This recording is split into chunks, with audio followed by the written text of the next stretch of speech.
are back on the Zero Hour. I'm your host, Richard RJ Eskow. We are very aware, thanks to mainstream media, of the bad deeds done by other countries in the name of war, in the name of militarism, imperialism.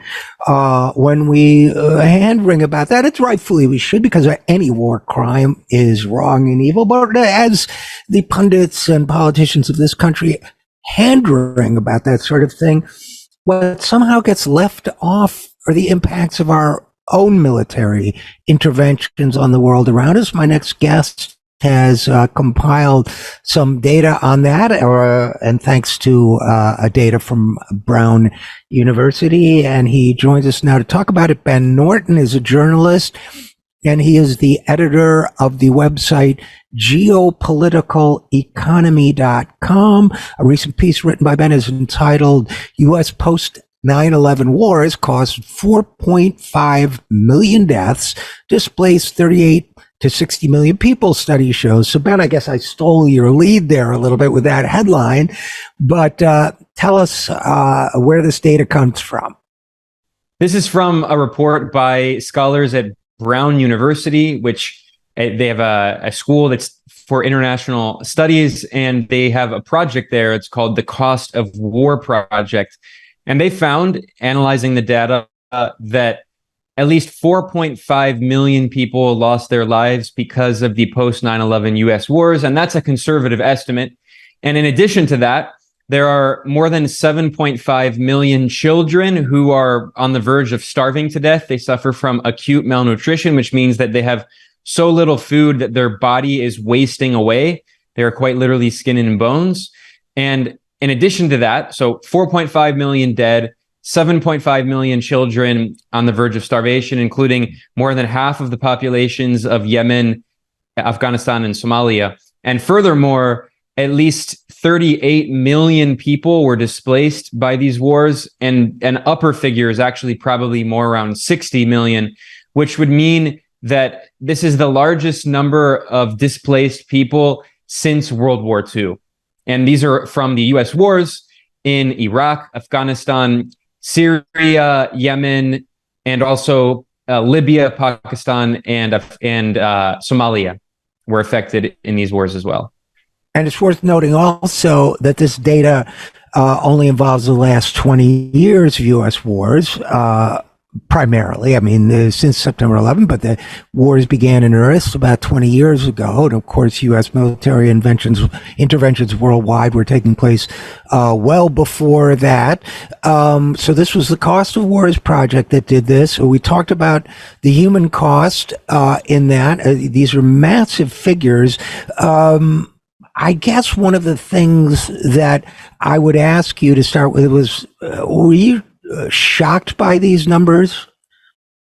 Well, no, unfortunately, no. There have been multiple reports done by very well-established organizations and researchers. So this report is from Brown University, which is an Ivy League school, very establishment, right? But furthermore, there have been reports done over 20 years now, since the invasion of Afghanistan in 2001 and the invasion of Iraq in 2003, that have come to similar figures. So, for instance, there was a report done by Physicians for the Prevention of Nuclear War, which is a Nobel Prize-winning organization.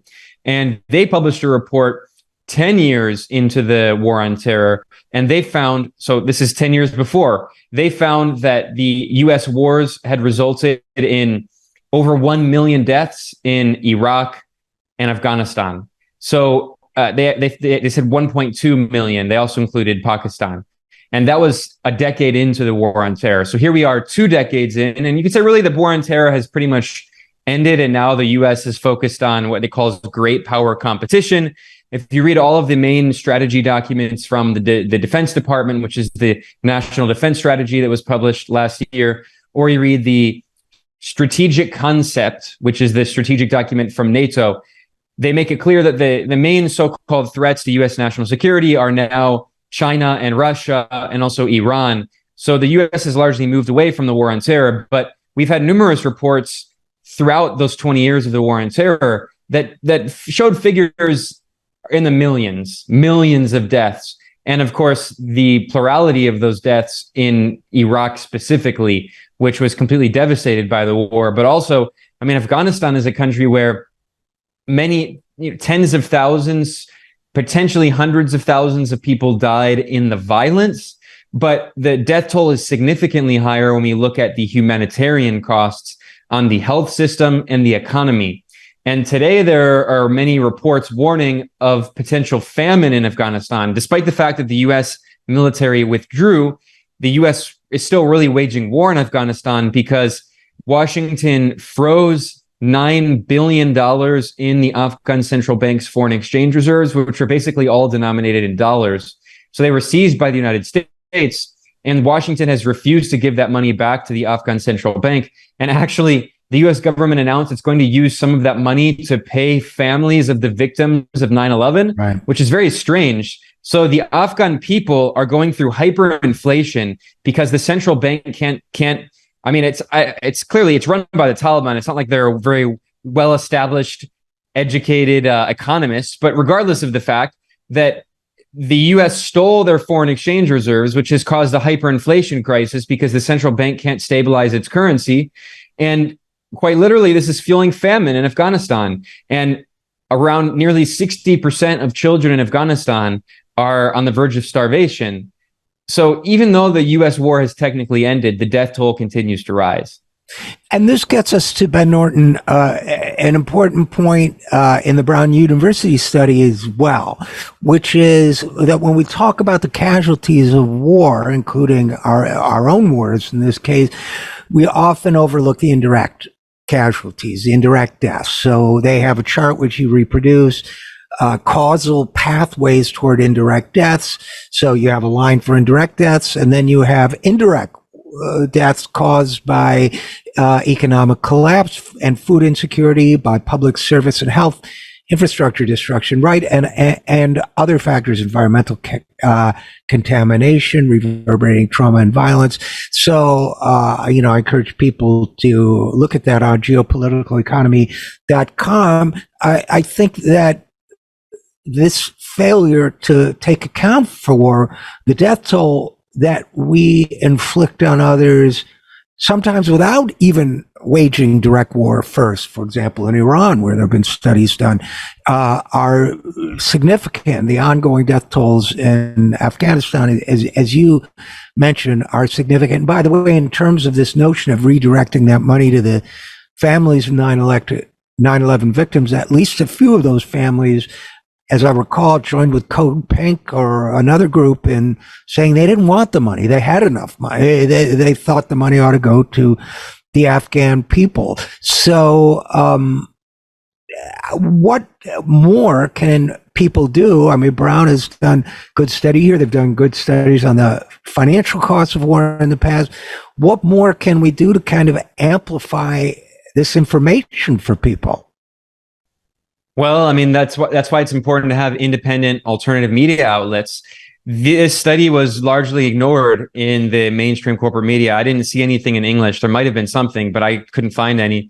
Interestingly, it actually was reported in other languages. So I saw it reported in Spanish. I saw it reported in Arabic, certainly, all over the Arabic language press. But it shows, you know as well as I, that the mainstream corporate media in the U.S. is just full of propaganda, and they ignore these kinds of studies, even when they come from very well-established elite universities. I just want to highlight again, we're not talking about a study done by, some anti-war activists. These are very well-established mainstream scholars at Brown University, an Ivy League school, and yet their report is ignored in the mainstream corporate media. And it, of course, makes sense why. I mean, we know that these corporate media outlets act as propaganda mouthpieces, always supporting every single war. They supported the invasion of Iraq. They spread the lies used to justify the invasion of Iraq. And now they've moved on to all the other wars that they continue to justify, pushing for a war on China. And I just want to highlight really quickly, I mean, speaking of alternative information and independent media, there was another book recently published by David Michael Smith, who has his PhD from NYU, and he published a book with Monthly Review Press, a well-known left-wing publisher, called Endless Holocausts, Mass Death in the History of the United States Empire. And he goes through analytically in a scholarly way. I mean, this is not some fringe, crazy guy. He goes through and has a scholarly analysis, and his death toll for the history of the U.S. empire is 300 million. So, I mean, of course, a lot of these figures, it's hard to ever get an exact number, but we need to, as people from the United States, have a serious discussion about the millions of people who have died as a result of U.S. policy. Now, he goes back hundreds of years into the indigenous genocide and other things, right? But even just in the past 20 years, we're talking about a death toll of several million people.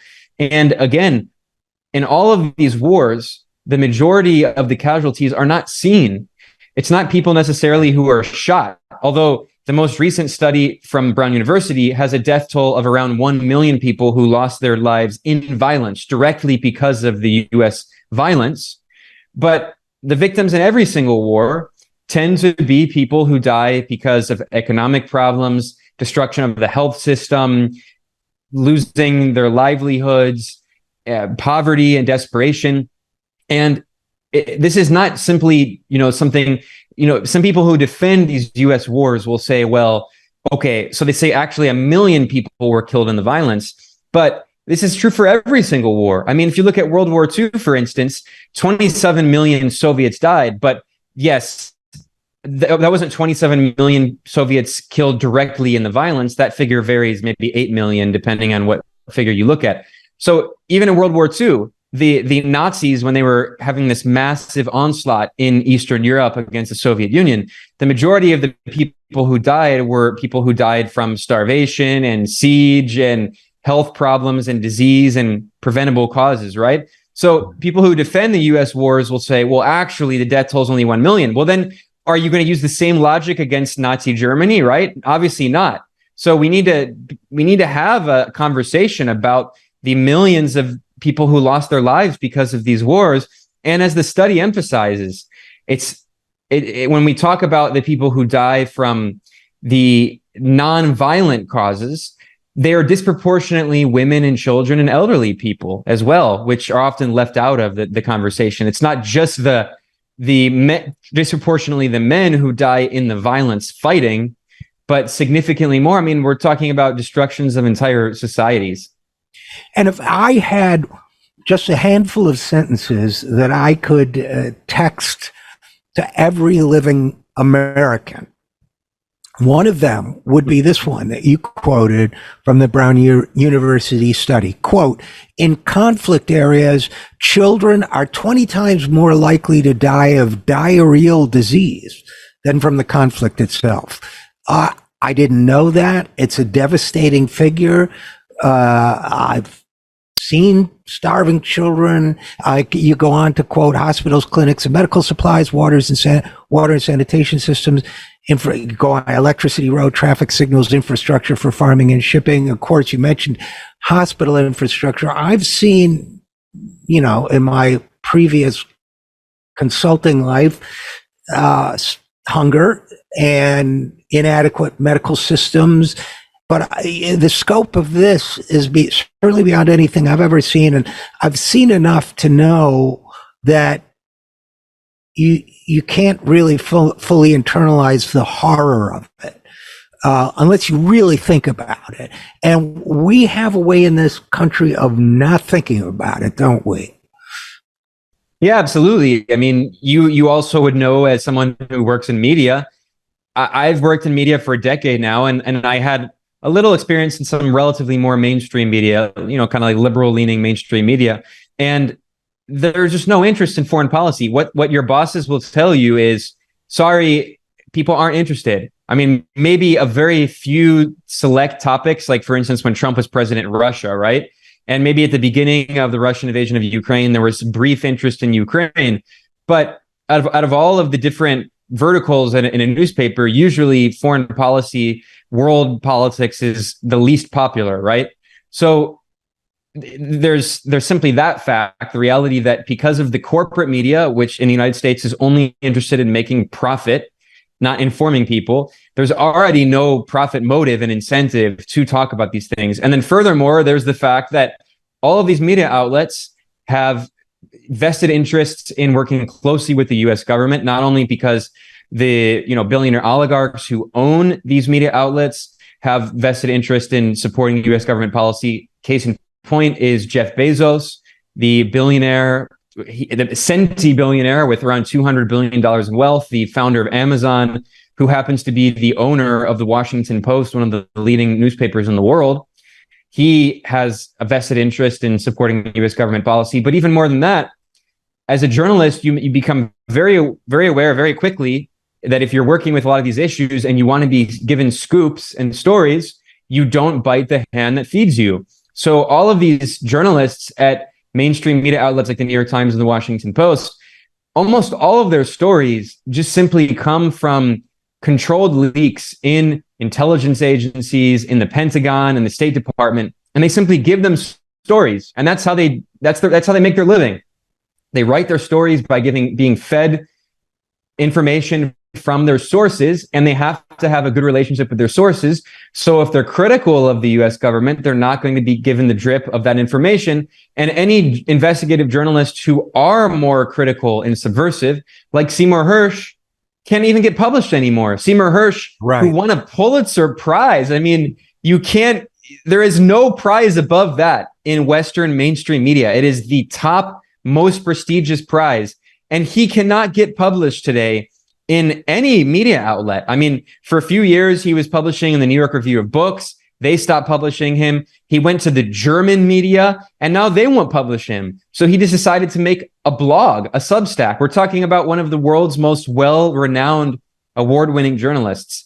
It's a very dangerous state in the media where anyone who's even mildly critical has been pushed out. And it's in the financial interest of the corporations, and it's in the interest of the government to keep it that way. So, I mean, unfortunately, just all of these systems that exist to inform people, ostensibly to inform people, are designed in a way that prevent people from actually being informed. And I think, there already is an instinctive tendency among people in the US to oppose wars. All of these wars are unpopular. Even if you look at more recent polls of Ukraine, more and more people in the US are saying they don't want this war to go on, that the US should support diplomacy and not continue to expand and accelerate this war with more weapons shipments. And that's despite the media propaganda. And yet those sensibilities among people who just don't want more war are either ignored or they're constantly attacked by the media that says that this is because of populism and that's bad and we should support our troops. Well, absolutely, and a couple thoughts come to mind, Ben, as you were talking. One was when I was writing for the Huffington Post, working for a think tank, but being published in the Washington Post. Yeah, I got invited when Obama came in to a sit down with Tim Geithner. I was covering Wall Street a lot, and other senior officials. Then my inquiries to the communications there started going unanswered. Then my boss came to me with a complaint from Axelrod or one of those guys that I, quote unquote, I wasn't on the team. And I had a couple reactions. My first flippant reaction was the team needs better coaching, at which my boss was pained, but he couldn't disagree. But the other is, wait a minute, since when is a journalist on your team? But of course, what they were saying, and they followed through with action, was you're never going to interview a State Department or Treasury Department official again. Unless you stop, and I didn't stop, so I never did. And for mainstream journalists, that's line of attack number one. And line of attack number two, if you're Seymour Hersh, as you say, highly distinguished journalist, and you keep going, sure, those sources shut down for you, that's step one. But what they've done with Cy Hersh is even worse. They've painted him and a number of other fine journalists as well as cranks, as tinfoil hat conspiracy nuts, even if their stories prove true again and again. By the time they prove true, they see to it that everyone's forgotten about the story altogether. You get what I'm driving at, right? Of course, this is the age-old tactic. I mean, in fact, it was the CIA that popularized the term conspiracy theory, and it was originally over the JFK assassination. And of course, it was the CIA or ex-CIA director Alan Dulles who oversaw the investigation into that assassination. So anyway, but in terms of this tactic today, I mean, it just shows how tightly controlled the media narrative is. And the irony is that at the same time, we do genuinely see crazy, unhinged conspiracy theories all over the media itself. So Russiagate being a classic example, that the only reason Donald Trump supposedly won the election in 2016 was because Russia somehow hacked the election, or maybe like used Facebook memes or something. I mean, this was a crazy conspiracy theory all over the media for years. And today, I mean, it just, now we see with China that anytime, you know, there's a dozen crazy conspiracy theories about China doing this and China doing that. I mean, so the irony is that anyone who's mildly critical of US foreign policy gets smeared in this way, while the actual media is full of much crazier things that have no support, no backing. And in terms of what has happened to Seymour Hersh, I mean, what's also ironic about this is all of his sources come from the U.S. government. Like, Seymour Hersh is one of these people who, I mean, his sources have always been within U.S. government agencies. There are other journalists who, you know, are friendlier with foreign governments, right? Like friendlier with Russian media or Chinese media or whatever. And I'm not saying that's necessarily a bad thing. I mean, they have different perspectives and backgrounds. Seymour Hersh has always been a guy who has cultivated sources within the US government. And even now, that is not tolerable. It's not like he's being fed stuff from like Russian intelligence, right? It's all from former CIA people, mostly Pentagon people. So, not to romanticize the media, it never was great, you know, and like when he was at the peak of his career in the 70s and 80s, it was never great, but it just shows how it really has become authoritarian. And now we see these latest reports, which aren't that surprising, but the reports this week that the US government is buying data from all of these big tech corporations that spy on people.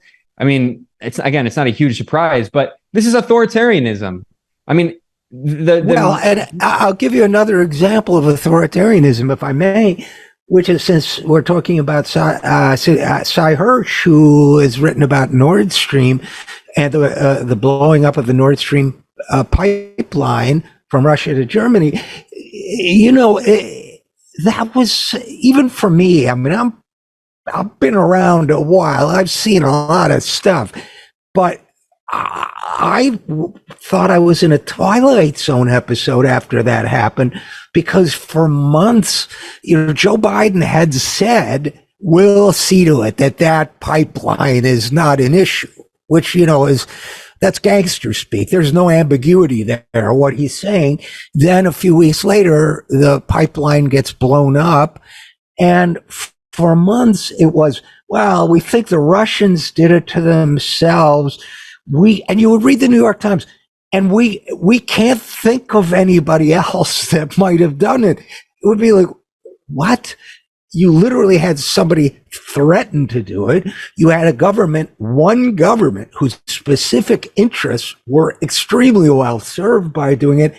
And you're saying, beats me. Who else could it be? It was absolutely like an out-of-body experience for me. Yeah, I mean, let's keep in mind here. So it was President Biden who said very clearly in an interview that he did at a press conference with German Chancellor Olaf Scholz, Biden said that the pipeline, that if Russia invades Ukraine, the pipeline will not continue to exist. It will not continue. And then a German journalist asked him, how can you do that? I mean, the pipeline is like, it's a German pipeline as well. And he said, we have ways of doing it. And then furthermore, you had the third in command of the State Department, Victoria Nuland, one of the main architects of the coup in Ukraine in 2014. She said in a State Department briefing basically the same thing. If Russia invades Ukraine, Nord Stream 2 will no longer exist. Then Ned Price, the CIA officer turned State Department spokesman, said the exact same thing in another State Department press briefing. And then after it was blown up, Secretary of State Antony Blinken said in a press briefing with Canada's foreign minister, boasting about how this provides opportunities for US and Canadian gas companies. Antony Blinken said this is an extraordinary opportunity 3 times. He repeated it 3 times. So they're sitting there and just laughing in our faces. And furthermore, now you probably have seen that the New York Times is trying to rewrite this whole thing. And the New York Times is quoting a bunch of anonymous spies in probably the CIA. They never name the agency, but it's usually the CIA. And they're now trying to blame Ukraine, which is also hilarious because it shows that they're just throwing Ukraine under the bus with all of this stuff, blaming Ukraine for everything. Like the drone attack on the Kremlin, the destruction of Nord Stream, now the blowing up of the dam that is also causing massive environmental destruction. They're just blaming it all on Ukraine. And I mean, I'm still skeptical of that. I mean, it was probably the United States. But the irony is that even if it was Ukraine, if you read these reports and even if you believe what the New York Times is saying, and again, it's just regurgitating what the CIA tells them or anonymous intelligence officials, even if you read what they say, they acknowledge that the U.S. knew that Ukraine wanted to do this and they didn't stop them.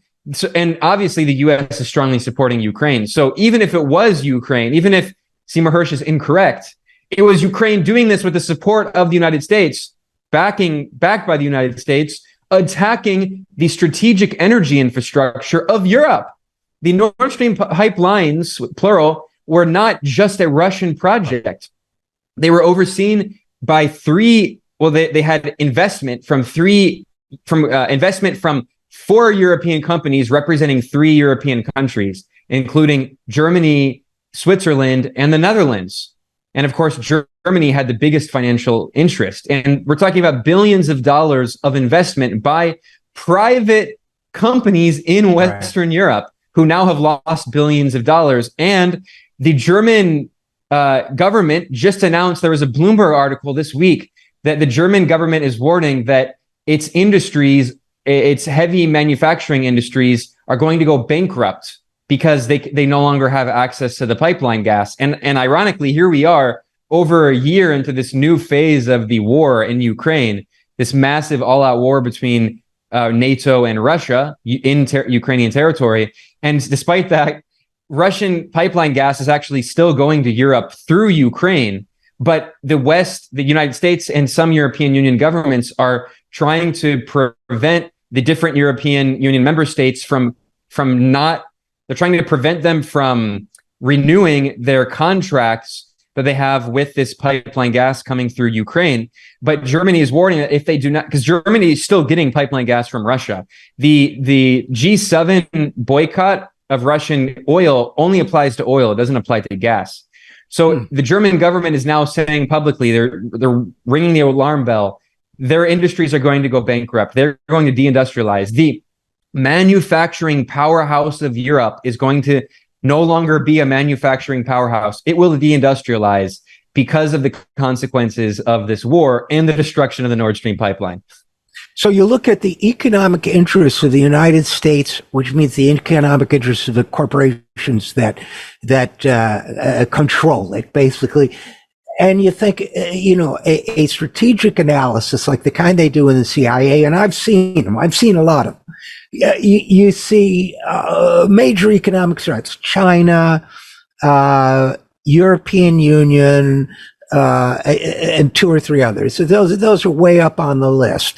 So European Union, the economic engine of the European Union, Germany, it's just gotten economically hobbled. Oh, well, stuff happens. I can't help it if I'm lucky, to quote the Bob Dylan song.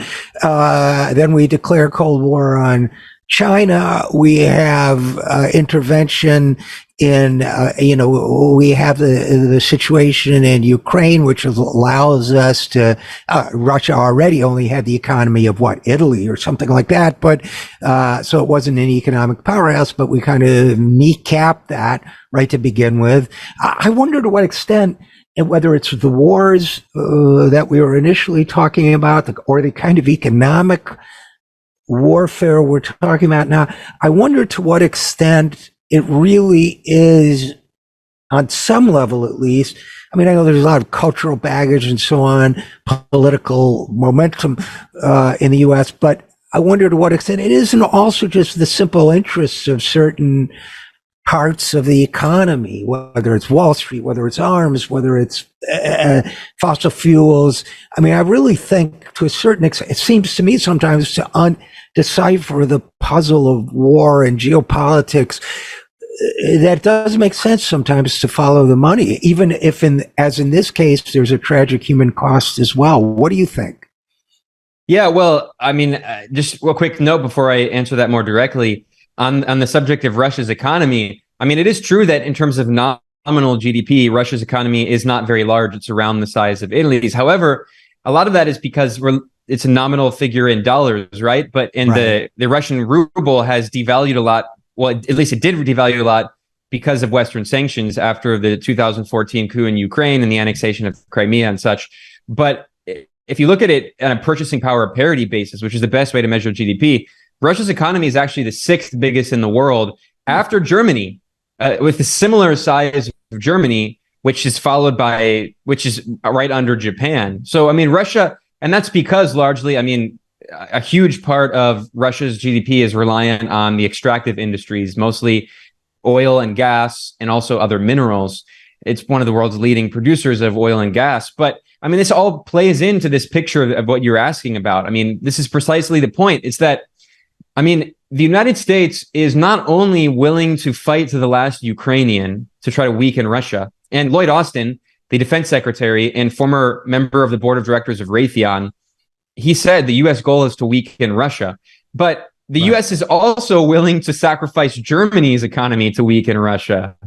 And this leads to this. There's been a lot of discussion in the financial press about the impact of the Inflation Reduction Act in the United States, the IRA, and which again, I think it's endlessly funny that you have an Irish Catholic president who his biggest legislation he passes is the IRA. Anyway, I know, I can't be an accident. But anyway, so the Inflation Reduction Act. It provides subsidies for green industry. And, you know, there's a lot to criticize about the IRA, and a lot of it is kind of a handout to corporations. Although I guess you could say that it is good that finally the government is offering some incentives to have some move toward green energy. But what's not talked about frequently, at least in mainstream circles, although if you read the financial press, there is a concern about this, that what this is actually doing is incentivizing the further deindustrialization of Europe. So now Germany is discussing spending so much money. It's going to spend. It's going to subsidize 80%. My neighbor's car alarm is going off. It's the German government is talking about subsidizing 80% of the energy costs of heavy industry in Germany. We're talking about billions of euros. This is a very expensive subsidy, right? And at the same time, Germany is warning of deindustrialization, and a lot of these companies are interested in going overseas to the United States where they have tax benefits through the Inflation Reduction Act. So should I stop? Can you hear that alarm? No, I can't hear it at all. You're fine. Okay. Yeah. My neighbor's car alarm is going off. Anyway, sorry, maybe you can cut this out here. So what we see is actually that, I mean, you have to ask, like, who's really being waged war against? I mean, Ukraine, obviously, I'm not downplaying the horrors of this war and the thousands of people who are dying, who are being conscripted to fight. But I mean, the European economies are the ones suffering the most from this. And now you see so many European companies want to go not only to the United States, but ironically, you even see some German companies investing more in China because they can no longer afford operations in Germany itself. And we see France's president, Emmanuel Macron, who's a complete neoliberal. I mean, he was an investment banker. This guy does not have a left-wing bone in his body. And we see even Macron is criticizing the United States, criticizing the U.S. policy toward China over Taiwan. And Macron has even recently said that he wants to be an observer in the upcoming BRIC summit in South Africa in August. So what we see is basically a kind of rebellion in Europe over this U.S. policy of trying to do anything it can to weaken Russia and China. A poll recently came out from the European Council on Foreign Relations that found that the majority of Europeans across all of the EU member states want to be neutral over China. And if there's a war between the US and China over Taiwan, they want to be neutral. Even in countries that are the most pro-US and pro-NATO, like Poland, they cannot get a majority of people who would support a US war against China. And then you look at countries in the EU like Hungary, which is trying to maintain this more balanced foreign policy. And 80% of people in Hungary would want to be neutral in a US war with China. And of course, France is under Macron is taking a very similar foreign policy. So what we see is that, I mean, this very aggressive, this is all tied to what we were talking about earlier, the very aggressive foreign policy that the US has taken for decades, especially in the unipolar era after the overthrow of the Soviet Union in 1991, with the rise of the neoconservatives.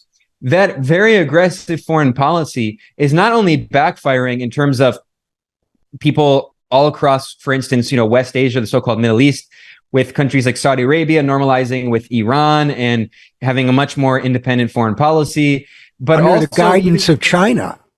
Yeah. And even in Europe, I mean, Europe is largely on board for the war against Russia, but they're not on board with the war in China. And we see that the US, it really is alienating a lot of its allies.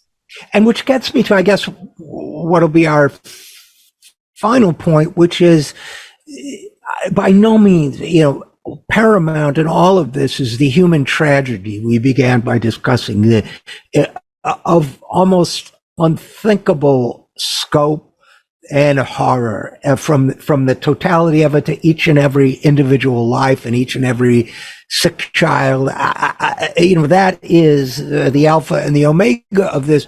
But it also strikes me that the horror, that a terrible irony in all of this is the utter stupidity of the people waging this horror, because it seems to me that even their own interests in the long run, I mean, they may see some short-term gain for it, particularly, if they own a lot of Lockheed stock, which a lot of these people do, or what have you. But in the long term, what you described is exactly what we've been seeing for a long time, which is you seize the assets of another country that's being held in dollars, of Afghanistan, Russia, anybody else. That hastens the shift away from the dollar as the global currency. You erect a brick wall economically between yourself and China. People start migrating more to China because it's a growing economic force. And it seems to me that if the goal is the preservation and maintenance of the American empire, this is just self-destruction, as well as the horrible destruction of others. This is just watching a slow motion implosion of an empire. Do you disagree with that, or what do you think? I absolutely agree with that. And it's pretty easy to explain why. It's because the US government is facing a fundamental systemic crisis where it's completely controlled by the oligarchy. There is no democracy whatsoever. And you even see this acknowledged by some people in the Biden administration. Jake Sullivan, the national security advisor, who in terms of his foreign policy is very hawkish. He's basically a neoconservative. He gave a speech on national security and the economy at the Brookings Institution. And he basically acknowledged, without saying it openly, that neoliberalism is dead and that we need to move back toward much more state intervention in the economy and a welfare state and support for working people and industrial policy, which is kind of what the IRA is pushing toward. But at the same time, none of this can really be accomplished because, one, it couldn't get through Congress, obviously, but two, the financial interests that control US politics that have completely bought up both parties will not tolerate it for a second. And this is the fundamental crisis that we're in, where the US is in a fundamental, serious political crisis. Around the world, we see the collapse of the US empire internally with, Trump and all of this stuff. I mean, it's a dangerous moment. And economically, it's stagnant. The US economy has been completely stagnant at least since the 2008 financial crash.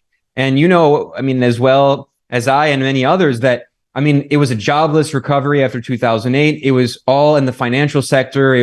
The so-called recovery was just a big bubble of asset price inflation fueled by $8 trillion in money printing by the Federal Reserve through quantitative easing that all went into the investment funds of the rich, right? It pumped up the S&P 500 400%.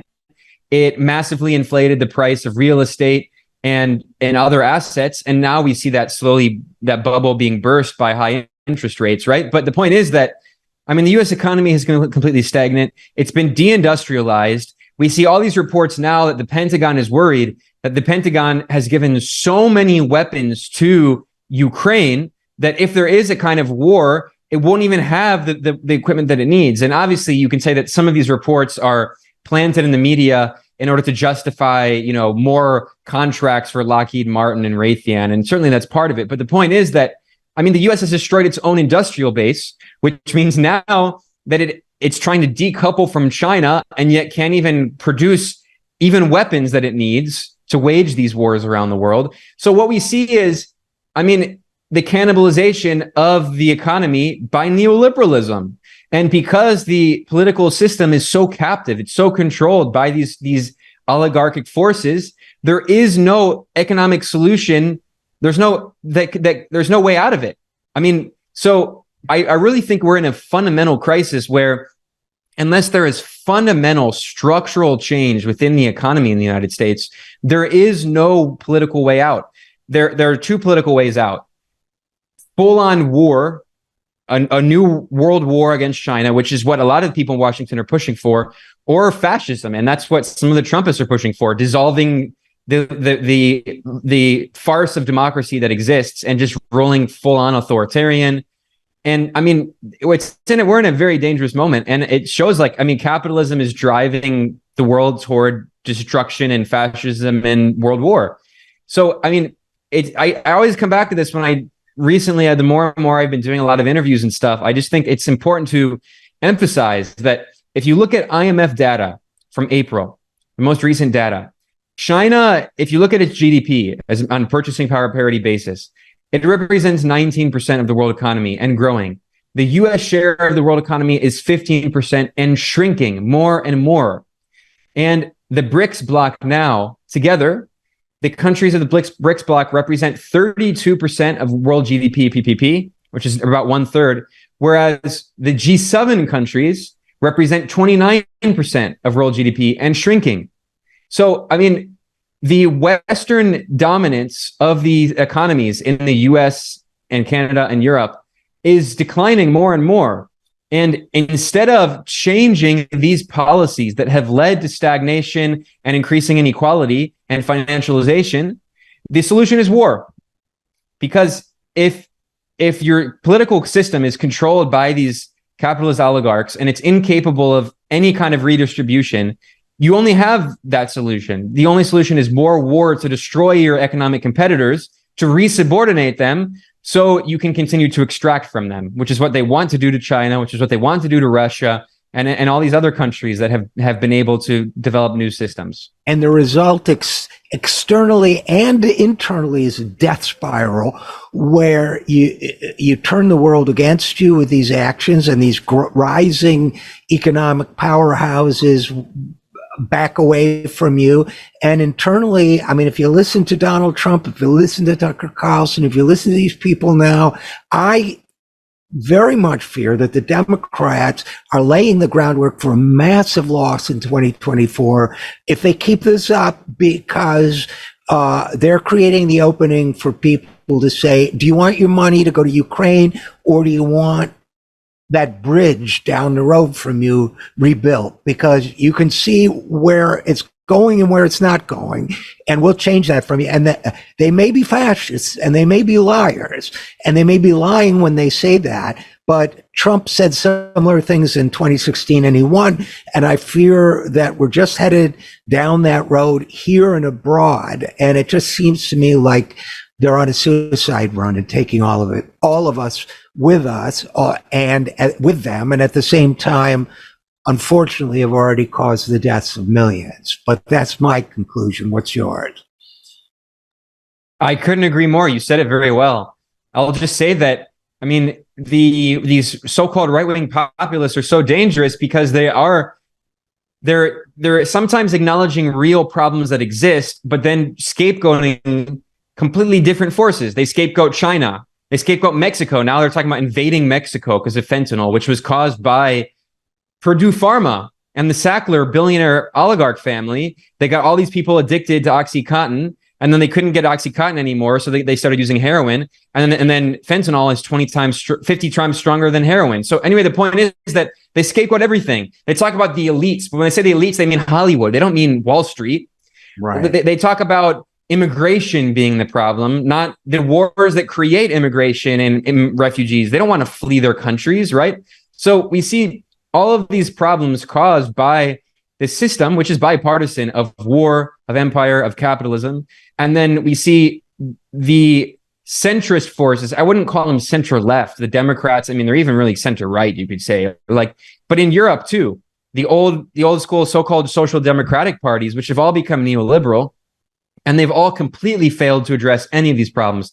The SPD, the Social Democratic Party in Germany, which is the majority party in the coalition government, is hemorrhaging support. The most recent polls show AfD is the third most popular party. That is the fascistic far-right party, Alternative for Deutschland. Right. The third most popular. Right. So everywhere we look, where we see the centrist forces that claim to be the left-wing forces that are just neoliberals, completely failing to provide any alternative. And then we see the rise of these fascistic far-right movements claim to provide an alternative, but it's actually not an alternative. It's just a more extreme form, a more concentrated form of these very same problems. I mean, but all these fascist movements, which are mislabeled populist, if you, as you do, know the history of populism, but all these fascist movements are speaking to the people who have been abandoned by the financial and political and media elites, cultural elites. They know they've been abandoned by them. They know they've been screwed, and nobody's talking to them in the so-called neoliberal, they don't feel communicated with. And I'm not just, the common response is, oh, you're talking about the white working class.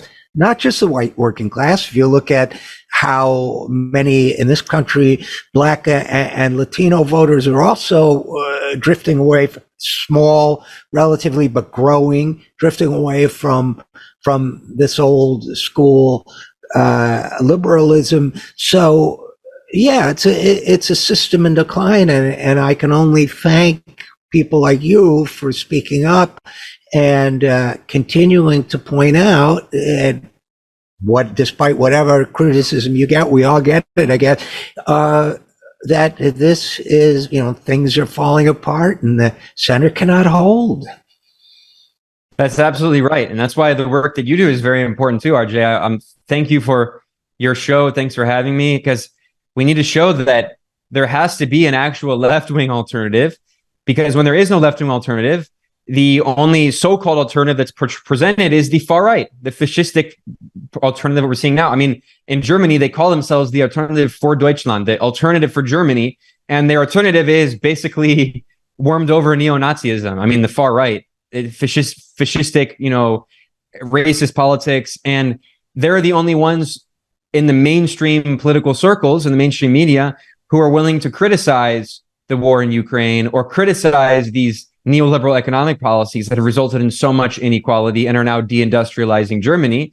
And the left is always completely kicked out of kicked out of mainstream media. That's why we have to have alternative media outlets, because they'll never have us on. Tucker Carlson can have a mainstream show, the most popular show on TV, but there would never be anyone, a leftist version of that, never on mainstream TV. So, I mean, this is the dangerous situation we're in now. And that's why alternative media is so important. Well, thanks. And thanks so much for your work. Again, my guest, Benjamin Norton. Ben Norton is the editor of geopoliticaleconomy.com, of course, one word. And I encourage you to check it out. He is a fine journalist. So, Ben, thanks for your work, and thanks for coming on the program. My pleasure. Thanks for having me. And we'll be right back after this. I'm Richard RJ Eskow, and this is The Zero Hour.